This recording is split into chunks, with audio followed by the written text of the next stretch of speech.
Organise করাটা আমরা শুরু করেছিলাম তখন এগুলো কিছু পাওয়া যেত না, রাদার ফ্যামিলি থেকে কোনো সাপোর্টই ছিল না, মানে সেটাকে আরও খারাপ চোখে দেখা হতো। কিন্তু আজকে যে ম্যাডামরা রয়েছেন এখানে, তারা যেভাবে ফ্যামিলি অনুযায়ী সাপোর্ট করছেন রাইডার্সদেরকে, এটা খুব ইম্পর্টেন্ট। এবং এটার জন্য একটা জোরে হাততালি হয়ে যায় তাদের জন্য, তারা যেভাবে সাপোর্ট করছে। মানে আমার ফ্যামিলিতে সেই সময় কি হচ্ছে, তুমি রেস করতে বেরিয়ে গেছো বাড়ি থেকে, এসব হতো। এখন এগুলো হচ্ছে না, তো এই ডেভেলপমেন্ট ইজ ভেরি ইম্পর্টেন্ট। খুব ভালো লাগলো।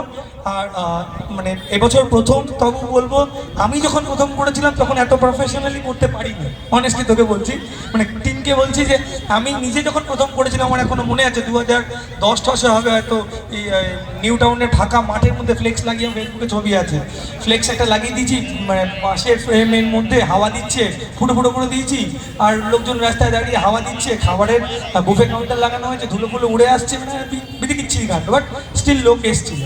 কিন্তু আজকে একটা প্রথম ইভেন্ট যারা করছে অ্যাজ এ টিম হিসাবে, তারা এতটা প্রফেশনালি করছে, এটা তাদের জন্য খুব ইম্পর্টেন্ট ব্যাপার, বা মোটরসাইকেলিংয়ের জন্য খুব ইম্পর্টেন্ট ব্যাপার। আর রাইডার্স না চিনতে পারাটা আমার কাছে খুব আনন্দের, তার মানে নতুন নতুন রাইডার্সরা আসছে, এবং প্রত্যেকটা ইভেন্টে কম বেশি করে আমি নতুন মুখ দেখতে পাই, যেটা মোটরসাইকেলিংয়ের জন্য খুব ইম্পর্টেন্ট। যখন